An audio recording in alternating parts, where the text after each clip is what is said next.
Hello, everyone. On today's podcast, I have the pleasure of spending some quality time with Teo Alfero. He's an author, a wolf expert, and founder of the Wolf Connection, an amazing wolf sanctuary in Los Angeles. And I want to give you some appreciation for his insights and expertise by sharing a few words from the introduction to his book, The Wolf Connection.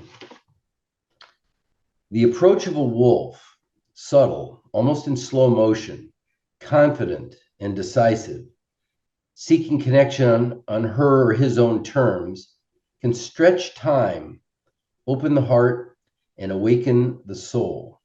Her deep, unwavering amber eyes, locked on you, seeing through you, have a disarming effect.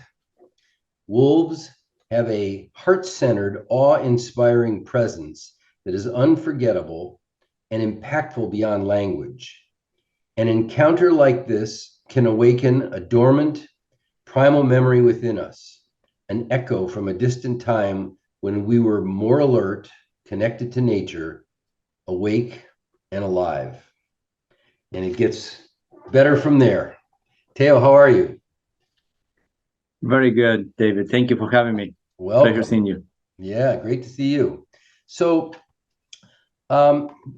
why don't we start at the beginning? I love the way you sort of set up the scene to introduce wolves and what they're about. But I'd like you, if you would, to share a little bit of information about your life before wolves. How does it happen? So how do you get to the point where you're now devoted to wolves? Well, I grew up in Argentina, and I grew up immigrant family, Italian descent, and I grew up with animals. Always have dogs in my house, and then when we went to the country, there were cows and chickens and goats and ducks. So my mother was an educator, school principal, and my father a businessman. And I want to believe I got a little bit of their talents. So after high school, I joined the army. I became a military man for several years. When I left the army, I moved to Patagonia, and I became a professional mountaineer, skier, and always interest for conservation and animal preservation and awareness. And then my quest for self-development led me to California, where I continue working with youth. I began volunteering and a wildlife preserve, and that was my first contact with my first wolf, and the rest is history, like they say. And something happened there on this first connection, which is, I guess, the beginning of your love story. Yeah. That was it. Yeah. Well, fast forward a few years, I was working with youth in the foster care and consulting with family cases at the family court. I was an interventionist for youth, and a beautiful wolf dog puppy named Tala came into my life. It was born in a backyard breeder, and then I was offered to rescue her, and reluctantly, I must add, I did take that animal in. And looking for a playmate for my pet at the time, I found a group of 16 wolves and wolf dogs at coming from a hoarder facility up in the desert in California. And instead of adopting one, I remember the day I met those animals. My heart completely blew open. I was speechless and hopeless in their presence. Instead of adopting one, I stayed to volunteer, and I'm helping out. And within 3 months, on a total whim, I decided to take ownership and care for all 16 of them. Find a small raw piece of land And that was the beginning of Wolf Connection. So without even really considering what you were up to, you just started a sanctuary, starting with the wolves, not even the planning. Well, I've been described by my parents first, and then by people in my life of being impulsive and sometimes jumping off the cliff and figuring out how to build the plane on the way down. So this and this was probably the biggest example of that. I mean, I felt this connection with these animals. I knew I could not leave them, but I didn't have any serious experience working with wolves. I never ran a nonprofit organization. I have no experience raising money or any of that. But without looking back, I mean, I burned my ships. I took those animals, I began caring for them, and that was 15 years ago. So this is sort of a life version of feel the fear and do it anyway. You really didn't know where it was going to lead, and one of my favorite mantras of late is think big, start small, but act now. And you certainly decided to act right then. And did you have a conservation perspective in mind, or what were you hoping to accomplish other than just caring for the wolves, if anything? Well, the first conservation was to save these animals, to provide a lifelong, safe sanctuary for them. And then I began understanding the beautiful situation these animals and I found ourselves in, which I'm rescuing these wolves and wolf dogs from private ownership. They cannot be returned into the wild. They're going to spend, base case scenario, they're going to spend the rest of their lives with me. Worst case scenario, of course, they end up euthanized or mistreated. So what could we do? And I soon realized that they had an ambassador role to fulfill. I mean, these animals could help people in the cities understand the value of these species in the wild and in the for humans in general. So that was the initial big picture. And there's a deeper realization, especially your book alludes to, and that is your current thinking about the human connection to wolves. And perhaps you can talk a little bit about that, because I think it's very compelling. Yeah, thank you. Well, if I were to write that book again, I would title it The Human Wolf Connection, not just the Wolf Connection. I thought it was obvious, and many people don't understand that piece because, of course, they're removed from my world. So I will retitle the book The Human Wolf Connection.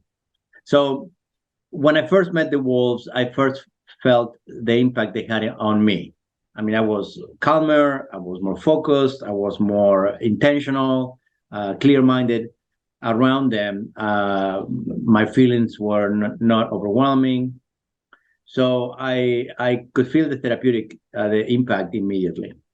Then I began inviting some of the youth I was working with at the time, different LA schools and foster care system, to come and meet the wolves. And without any type of formal curriculum, I began to witness a lot of instantaneous healing, which is something that many people in the presence of animals can attest to. It's not only wolves. Obviously, when you work very closely with elephants, cats, horses, dogs, of course. And so any animal has awakens a more serene and balanced side of ourselves. We find ourselves more grounded around them. But what I wanted to find out was that the wolf was the first animal relation we had as a species. We don't really know. I mean, new findings, new anthropological and coevolutionary biology findings keep changing these dates. But what we know for sure is for tens of thousands, if not hundreds of thousands of years, humans have been looking at wolves as a model for efficient hunting, good migration, finding prey, how to take care of our young. They have this pack system that the wolves have is very, very efficient and successful. So I began to realize that there was a therapeutic also value to their presence in the human world. Right, and as you've described it, there's a genetic connection in there. Can you talk a little more about that? Yeah, this is theories at the moment. Some coevolutionary biologists have been able to through the technique of genome mapping, map the genome of the wolves and the human genome parallel to each other, and they can see certain fluctuations that coincide with each other. For instance, certain struggles and that humans went through over the last ice age, where we were almost at the risk of extinction. So were the wolves, and so they theorized that the two species came together to help each other survive the last ice age about 70,000 years ago. And so they theorized that this has a DNA memory of this connection. And when I'm trying to prove a wolf connection, is the current practical applications of that memory. So when these youth from tribal backgrounds, from gangs, from foster youth, from prison, come in the presence of the wolves, this ancestral memory gets activated and works as almost like a factory reset for them. Emotionally and psychologically speaking, they reset in a way that they are a lot more positive, a lot more grounded, more clear-minded. Right, and there seems to be this, as you were describing, with multiple animals, but even so, more so with wolves, this feeling that they can read your mind, and maybe to some degree you can read theirs. And we all have that with pets, but I think wolves, having had a wolf dog myself, it's extraordinary. Their intellect combined with the way they sort of anticipate your moves, it feels like they remember us as much as we remember them in a genetic way. I find that quite fascinating, but it also coexists, as it turns out, in our society with a strong sentiment against wolves. People want to kill wolves. Do you have any thoughts about where that comes from? Yeah, well, except aside from apes, um, our facial expression and body language is very wolf-like and vice versa. So wolves have and dogs, anybody with a dog can attest to the dog's smile and sensation of happiness when they see you. They raise their eyebrows, they look at you, their whole demeanor changes with the years. Apes and us have a similar body language. So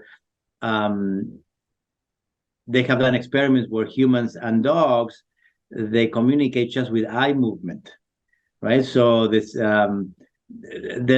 some indication that we were able to collaborate with wolves from time immemorial. So in terms of the people that like to hunt, well, it's not hunting, because hunting is something we've been doing since our ancestors in order to survive. But it's not that, because no one eats the wolf they hunt. They kill them. In fact, they collaborated with the wolves in the exactly. Hunt. And so I think it's a combination of factors. First of all, humans, we are a species with a very short memory span. There are some studies done that demonstrate that within 2 or 3 generations, if a society can completely forget their history and their traditions and their rituals, if replaced and bombarded with a new one through the media or through television or news. So it didn't take us long to forget this brotherhood that we had with wolves over the millennia. And we began to see the wolf both as a competitor and a threat, right? Competitor and threat. And humans, we are well known for doing what we can to eliminate our competitors and our threats. The other point that I argue in the book is that the wolves are like a mirror to us, reflect the best of us and reflects the worst in us. And I think at a psychological and conscious level, some people cannot face the worst in us, and so we rather break the mirror, destroy the mirror, than look into it. It's interesting because you have these two emotions competing. One is primal and genetic, and the other is sort of a current version of they're killing our livestock, they're vermin, we need to get rid of them. And yet, if you offer to pay for the livestock lost, which is a relatively small number in terms of the number of livestock lost, and you offer them more than they could get for their livestock, these people say, no, we want to kill the wolves instead. So it's not just a business transaction. There's a deep-seated hatred which is somehow laid over this genetic relationship and familiarity with wolves. It's quite extraordinary. How do we change humans who are so anxious to kill wolves to let them live in peace if we want to rewild them, for example? Well, that's the question of the million, right? I mean, I would end that question on how do we change humans, period. Well, there's because that. I mean, it's to kill wolves, to destroy the environment, to overconsume, to allow the level of poverty and disease that certain areas of the population have, when other people are swimming in resources they don't need. I mean, how do we change humans is the question of the million. The most institutionalized religions in the world have been trying for thousands of years without much success, and then the modern spirituality trying. In many ways we have evolved, we have modernized technology and resources, and we have an understanding of the cosmos and the earth and the ocean, and we still have an elusive understanding of ourselves. So ultimately we're looking into people healing and growing their consciousness. In the meantime, we need to save as many wolves as we can. I mean, we can't just let people do what they do until they get enlightened. So it's not happening anytime soon. So the approach that many organizations out there trying to raise awareness on wolves, they do lectures, they do videos, they try to affect policy, which I've done. I've personally spoken at Fish and Wildlife hearings in the state of California to keep the wolves listed and protected. The way that Wolf Connection really pushes this is through this wolf therapy model that I've developed to prove that wolves are truly vital to help us heal as a society, as an individuals, help people become better stewards of the earth and the environment. But it's a slow process. Yes, and I want to talk about that directly, but in a second, because I'd like to sort of follow the process of how you have a number of wolves or wolf dogs, and then you learn about another one that needs sanctuary. How does that work? What's the sequence of how another dog or wolf dog comes into another wolf or wolf dog comes into the sanctuary? Well, it's the traditional method is with other wolf sanctuaries and rescuers across the country. And when I mean a rescuer, meaning an individual that dedicated their time pro bono to rescue animals across the country. Sometimes they provide transport, but do not own a facility like we do. So some rescuers and other facilities, we have like a nationwide wire. So if animals become available, they're posted on the wire. And then we begin to collaborate who has room, who can transport, who can pay for spay and neuter, that kind of stuff. So that's the traditional way. Now, as we are becoming more and more known, we are contacted now by fish and wildlife agencies across the country, by animal control agencies across the country, by humane society. Sometimes they receive a wolf. and sometimes by the owners. I mean, it's important to note that wolves and wolf dog mixes are illegal to own in most places in the country. Wolves everywhere, because it's under the wildlife ownership law, but wolf dogs also.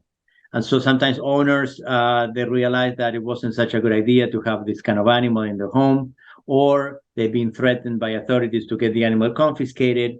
And before that happens, they surrender to us. So let's talk a little bit about the kind of extraordinary care they get once they arrive. I mean, there are sanctuaries and then there are sanctuaries. Wolf sanctuary isn't an easy thing. It's not like feeding your dog. There are unique aspects to it. So once a wolf or wolf dog comes into the sanctuary and they're lucky enough to receive the kind of care that is offered, can you explain what that involves? Yeah, thank you. So, well, first of all, it's the regulation under the wolf sanctuary is just like any other wild animal. So the type of enclosures you need to build, the size, the height of the fence, the thickness of the wire, the dig guard, concrete dig guards around the edges. I mean, all kinds of things that need to happen that are regulation from the multiple agencies, local, state, and federal, that regulate us. And the dig guard, the dig guard is to keep the wolves from digging their way out. Right. Yeah. So the fence doesn't end at the ground, continues down, or it's either fence or it's just plain concrete that goes under the fence in the ground to prevent the animals from digging out.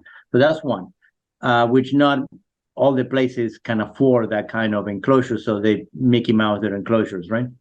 But then in the level of care, we have gone, well, first of all, the policy of Wolf Connection is that we don't have a ceiling on the amount of money we will spend on any animal that needs care. So we spend tens of thousands of dollars on animals over time that require cancer treatment or complex surgeries, or CT scans, MRIs. We don't have a ceiling, which is pretty rare in the animal rescue world, because when you care for a lot of animals, you have a certain budget, but we don't. Then each animal, we made an art of their diet, for instance. So each animal, their diet is tweaked on a weekly and monthly basis. We weigh them, we look at their metabolism, their age, their prey drive, their weight, obviously. And then so the diets are adjusted in animal per animal. They don't eat all the same or the same amount. The diets are supplemented with, they eat raw meat, supplemented with bone supplements and fish oils and coconut oil for their coats, and and all kinds of different supplements that constantly adjusted. So you've been to the ranch, you see, I mean, they're all shiny and fluffy, and they look so healthy, well into their teens, and some of them early 20s over the years. So wolves don't live more than 5 or 8 years in the wild. With us, they live, double or almost triple that. And then once you have these healthy wolves, you make decisions about which wolves and how those wolves should work with troubled children. Can you talk a little bit about how you make the decision and how the kids will interact with the wolves? Yeah. Well, once an animal comes to the ranch, we first rehabilitate them physically and emotionally. So we spend months and months working with them. And then we assess their behavior. And we say that all the wolves we have are part of the youth program. It's just a matter of how they interact with the kids, because even the wolves that do not come out of the enclosure and don't go hiking with the youth still provide a reflection for the kids. For instance, there are many kids that we work with that don't like to be touched, don't like to be in proximity with other people, and those wolves that don't like to be touched and don't like to be in proximity with other people are sometimes the ones that help them relate the most. So depending on their behavior and personality of each wolf, they get to different degrees. One is a non-touch program, like I just described. Other ones are what we call them very doggy acting, meaning they've been someone's pet in the past, so they allow for people to make let's say mistakes around them, like make noises or laugh or kick a rock when they're hiking without freaking out, without jumping. And then we have the wolves that require a more advanced level of awareness, which means that we start, our program with the kids, them interacting with the easy, quote unquote, animals, the ones that are more permissive. And then as the program progresses over the weeks, they get to meet the wolves that require a better sense of awareness. So that's how we do it. An animal can be months and sometimes years off program until we know that it's absolutely 100% sure to be in the proximity of people. And in 15 years of program, we never had a single incident. There was never an issue. And how do the kids interact with the wolves as part of that program? Yeah, so the first interaction is hearing their stories. So we don't do psychotherapy with the kids. All we do is tell them the wolf stories and let them relate. And in that relateness is where the healing happens. So they begin with that, and then every week, every time the kids come, we take them for a trail hike up the mountain on the property with the wolves, and each hike has lessons and reflections and activities with the wolves present. So it's a very close interaction that they have, and then we allow the wolves to pick the kids. So it's a very interesting dance. We don't force any interaction per se. We allow the kids and the wolves to naturally come together and bond. You have some wolves that have had lots of challenges. For example, one has 3 legs, lost a leg. And the kids see this and it has an effect on them more than just, oh, poor baby. There's a growth that takes place when they see that these wolves are proud and they continue to be wolves despite the challenges. Can you talk a little bit about how that helps them? Yeah, one of the part of the culture of the program is like there's no self-pity or pity allowed. These wolves will not take that poor baby kind of energy. So the one that walked with 3 legs is as proud and present and like any of the other wolves. And the other wolves don't give this animal any special considerations. So they treat her just like another member of the pack, which reflects also some observations. For instance, at Yellowstone National Park, they have observed wolves with a broken jaw after being kicked by a bison, or a missing leg after being broken and then chewed off. Hunting with the rest of the pack and killing elk and doing their thing, and no one waits for them. And they're keeping up on 3 legs.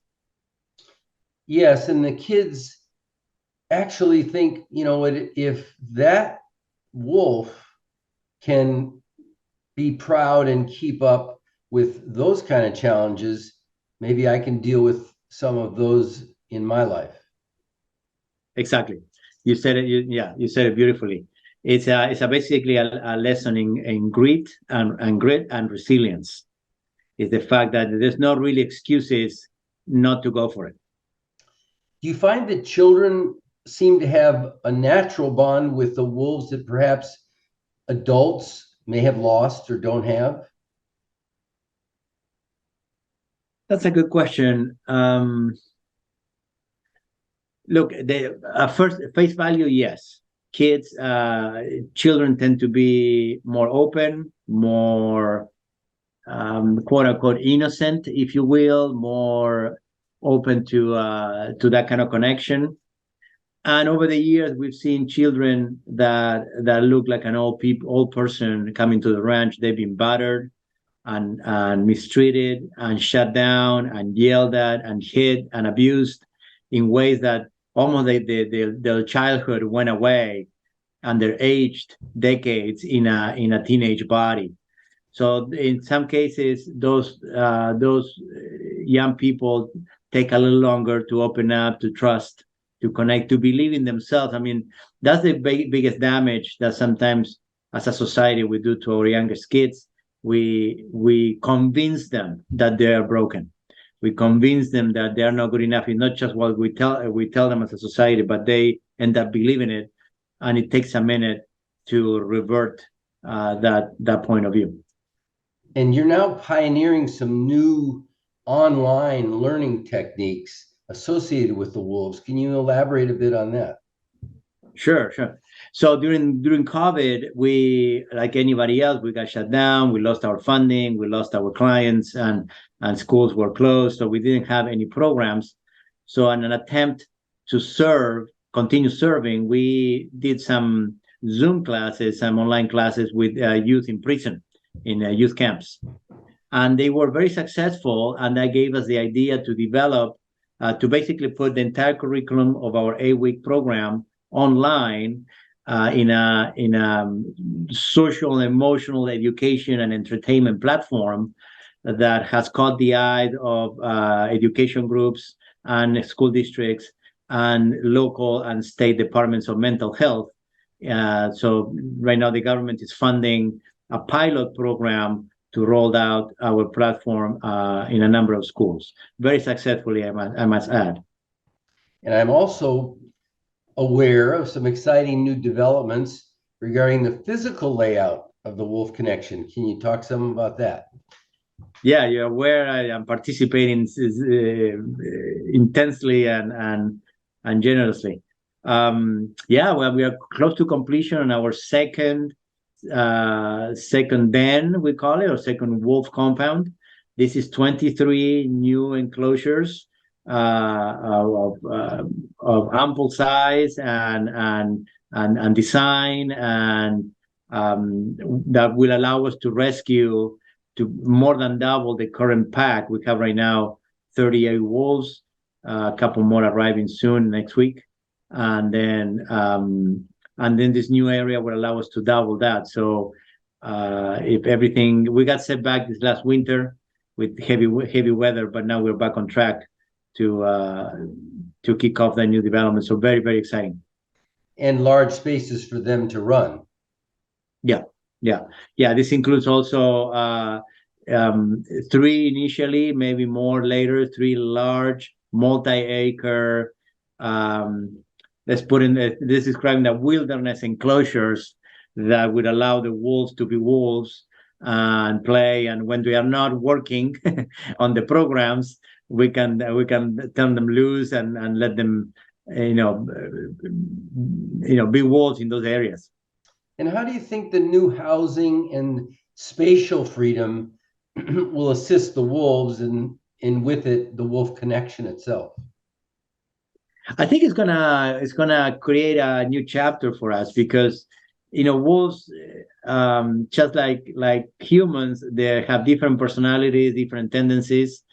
So I think some wolves we will put them on a 7-acre enclosure or 10-acre enclosure, and they will just wait by the door for us to come by with a leash to feed them and water them, and that's all they care about, and they just stay by the door.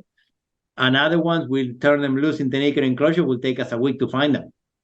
So because they're hiding somewhere, they're chasing rabbits and lizards and sleeping off under a bush, and So I think it will create new possibility for us to study their behavior. 1, 2, new challenges in the terms of how to manage them in a way that is safe for them, that don't get bit by a snake. I mean, so it's a whole new area of exploration and study in animal husbandry for us.